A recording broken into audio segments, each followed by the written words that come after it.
What are the 5 reasons that you won't give up when life catches you on the blind side? When the messenger of misery visits you, what are you going to do? What will keep you in the game when life knocks you to the canvas? Life's going to punch you right in the face. Life's going to fire you over and over again. You're going to be told you're not good enough. Your faith is going to be tested. Your family's going to look you in the eye and say, how do we get health insurance the next month? I don't know. But I know we're going to make it. You know who's going to bail you out? You know who's going to come and rescue you? You know who's going to come and save the day? No one. No one's going to come and do it for you. You're going to have to do it all yourself. See, the Buster Douglas that fought in the last fight was not the Buster Douglas that fought Mike Tyson. See, the Buster Douglas that got knocked down while fighting Mike Tyson had gotten out of an alcohol recovery center. His mother had died. His wife was ill with a terminal illness. He was considered a nothing, a bum. So when he got knocked down, Buster Douglas had a reason to get back up because he said, I'm dedicating this fight to the memory of my mama. Life is hard, man. That's what it's about. Life is a challenge. If you don't work as hard as you can, if you don't sacrifice everything, if you don't get rejected and keep coming back for more, if you don't get your loyalty tested and your faith tested, you don't love that thing if you bail out. So if you fought through all that, that's love. So you got to have some reasons that when life knocks you down, and it's going to. Hello, it's going to knock you down. When people disappoint you, and that's going to happen. When they betray you, and that's going to happen. When they lie to you, and that's going to happen. When they say, oh, you can count on me, and they won't show up, and that's going to happen. When you want to throw in the towel and give up yourself, and that's going to happen. When life collapses on you and catch you on the blind side, what reason can you remember that you can call on, that you can reach on, that can make you get back up? Find that reason. Because when life had knocked me down, I said, life, I'm doing this because I want to make my mama proud of me. I'm doing this because I want my children to have a better life than what I have. I'm doing this because all my life I've been told I'd be a loser, that I wouldn't make it. I'm doing this to make them a lie. I believe like Frank Sinatra, he said the best revenge in life is massive success. I'm doing this so I can become massively successful. And with that kind of courage, with that kind of affirmation and reason to empower me, I got a saying that when life knocks you down, try and land on your back, because if you can look up, you can get up.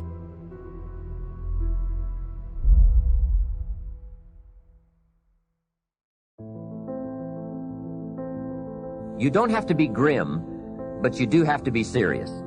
Hey, everybody hopes things will get better, but remember, the future does not get better by hope. It gets better by plan. And hope unaided by clear plans can finally become an illness. There's a Bible phrase that says, hope long delayed makes the heart sick. It's a sickness. I used to have the illness known as passive hope. It's bad. And there's one that is even worse, and that is called happy hope. That is really bad. The man is 50, and he's broke, and he's still smiling. That's bad. So get serious.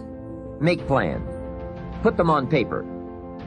My suggestion from experience. There's a phrase from the Bible that goes, without dreams and vision, we perish. How true.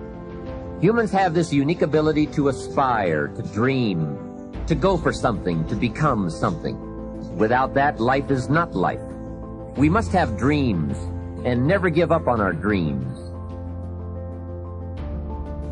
I'd like to share a few ways your use of time are affected by or influence the achievement of your goals. Have you ever thought that without some very clear written goals, you never even need to consider managing your time? Time essentials come from objectives well defined. Time can't be critical if objectives aren't defined. Now you might be one of those uniquely fortunate individuals who can keep all their objectives and purposes clearly defined in their minds and operate from that. But I wouldn't take the chance. Write your goals down and set careful priorities. Sometimes priorities are determined by the season. For a farmer in springtime, the season dictates his most important activities. During the spring, a farmer must work around the clock, burn the midnight oil, and keep the equipment running because he has only this small window of time for the planting of his crops. One of the difficulties of living in an industrialized society is the losing of the sense of seasons, when to pour it on, when to ease back, when to take advantage. It's easy to keep going from 9 to 5, year in and year out, and lose a natural sense of priorities and appropriate time. Don't let one year just blend into the next. Keep an eye on your own seasons, lest you lose track of values and substance. Part of setting priorities is learning to separate major activities from minor activities. This is a whole skill in itself, but once you have learned it, it will pay dividends you won't believe. So learn to put everything on your mental scales to be carefully weighed before you spend time or money. Of your sanity is socially distributed. And what I mean by that is, well, let's say that you know how to behave. You're well socialized. You can play with others. Now, I said already in this conversation, if you didn't learn to play with others between the time you were 2 and 4, you will never learn.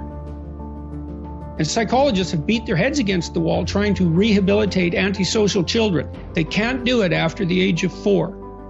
Is that because areas of the brain just don't develop? Well, it seems to be partly because the kids fall farther and farther behind. So let's say you make the leap from egocentric dependence on your mother at 2 and 3 to immersion in a peer group. Well, then you pick peers that are at your same developmental level, and you chase each other up the developmental ladder. And the longer you're out of that, the farther you fall behind. And so, kids, 5-year-old kids might come across another 5-year-old kid who tends to cry too much if they don't get their way. And they'll say, we don't want to play with the baby. And what they're saying is, we have to find someone who's at our developmental level, shares our developmental horizon, so that we can mutually scaffold our further development. Now, they're not going to say that, obviously, but that's the situation. And kids test each other out when they first meet. So do adults. Game. Can you play? Are you playing at the same level as me? I'm playing my game at the level that will further my development. Can you play along with me? If not, well, maybe you're lower in status and I can pull you up as a mentor. Maybe you're higher in status and I can learn from you. But if you're a peer, we can play together. Anyways, if you're acceptable to your peers and you behave well, they'll accept you. And then they tell you all the time if you're acting appropriately. If your jokes are funny, if you're dominating the conversation, if you're bringing something of value to the table. And all you have to do is pay attention to the social cues, and you'll keep yourself regulated. And at the end of the day, you're going to get what you focus on. They're both true. This is both the most amazing time that's ever happened, ever in recorded history. And yet real things that are terrifying are also happening.